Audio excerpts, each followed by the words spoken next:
Hi guys, this is Malinki. Welcome to my channel Voice of Malinki.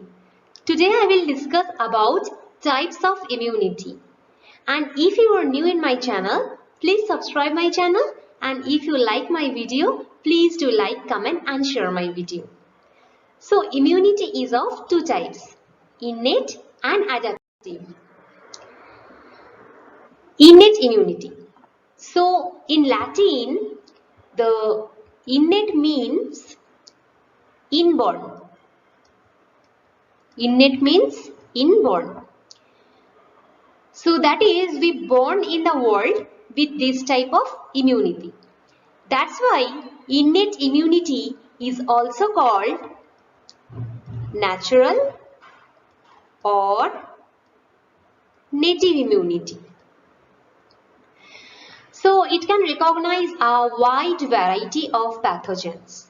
So how do they recognize them? These pathogens could be bacteria, fungus, anything. So actually, various types of pathogens do share some common structural features. Suppose this is bacteria A, this is bacteria B, and this is bacteria C. So the three are different bacteria. They all are different, all are of different types. So, but they all possess a common chemical structure. Suppose this structure is common for all of them. Suppose this structure is X. This is common. So, this chemical structure that is common, that is actually recognized by some cells of innate immune system. So some cells of innate immune systems are there who can recognize this X. Right. Thus the mechanism of defense of innate immunity is same regardless of pathogen type. Now when these pathogens are recognized by our immune system, they are killed. That's why innate immunity is also called non-specific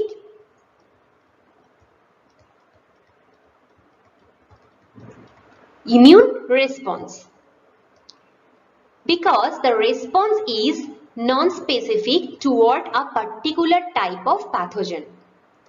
Rather, the response is same for various kinds of pathogens. And this innate immune system acts very quickly after recognizing the pathogen. So this is very quick. And it has no memory. It has no memory. That means it cannot remember the pathogen. Suppose it recognized a bacteria recently and killed it. Suppose bacteria A. And innate immunity recognized this bacteria A recently and killed it. Now after some days, again this bacteria attacks. But it cannot remember that already it has encountered the same pathogen. That's why they don't have any memory.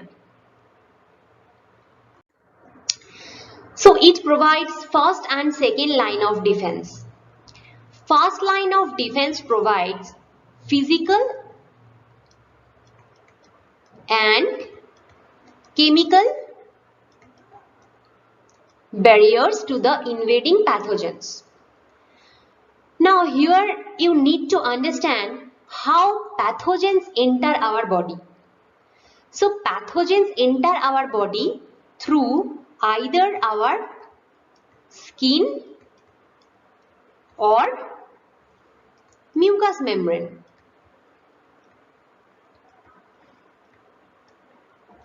Mucous membrane is a tissue lining that covers respiratory tract, gastrointestinal tract, urinary tract or reproductive tract.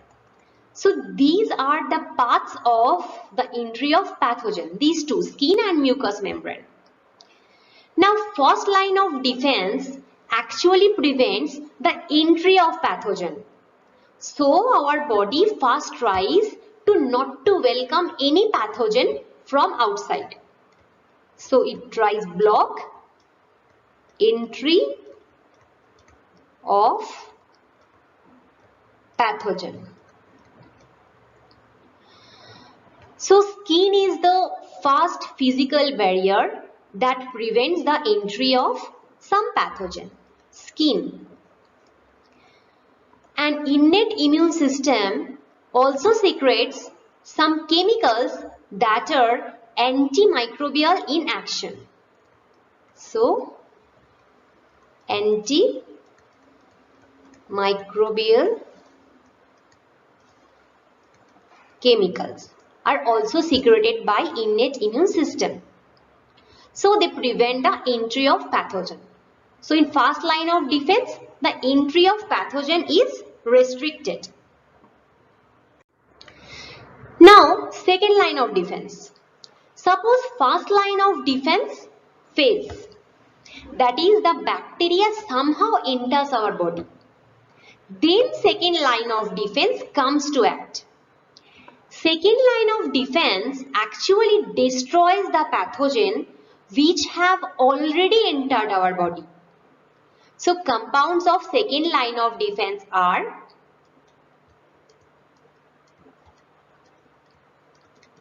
phagocytic cells, antimicrobial substances, NK cells or natural killer cells, fever and inflammation. So these are the components of second line of defense. So we will learn first and second line of defense in next lectures in detail. Today I am just giving the overview. Adaptive immunity. So adaptive immunity forms the third line of defense. So it is the third line of defense. It is also called acquired immunity. Acquired immunity. So as the name suggests, you can understand we need to acquire this type of immunity during our life. We don't born with this type of immunity, unlike innate immunity. This type of immunity adapts itself depending on the pathogen it interacts. That's why this is also called adaptive immunity. So it adapts. It is highly specific. It is highly specific. Suppose bacteria A attacks you. Now a cell of adaptive immunity finds this bacteria and kills it. Right?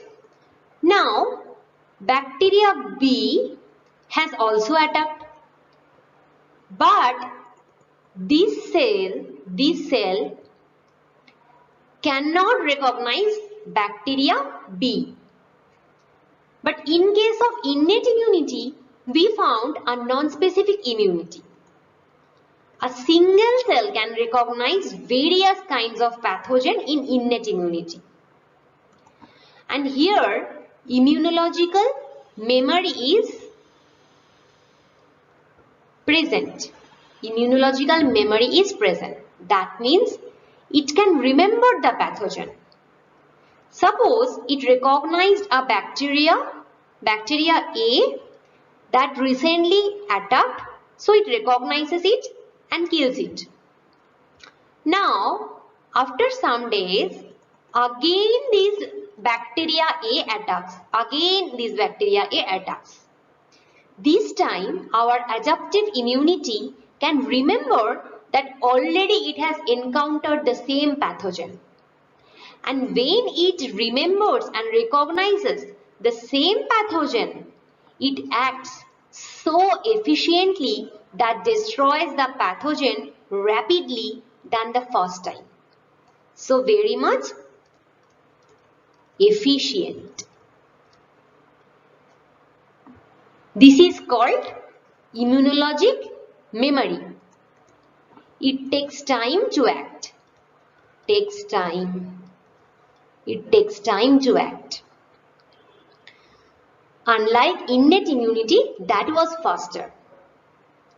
Adaptive immunity has one more distinct character, that it can discriminate between self and non-self. Self and non-self. It can discriminate. It does not react against our body.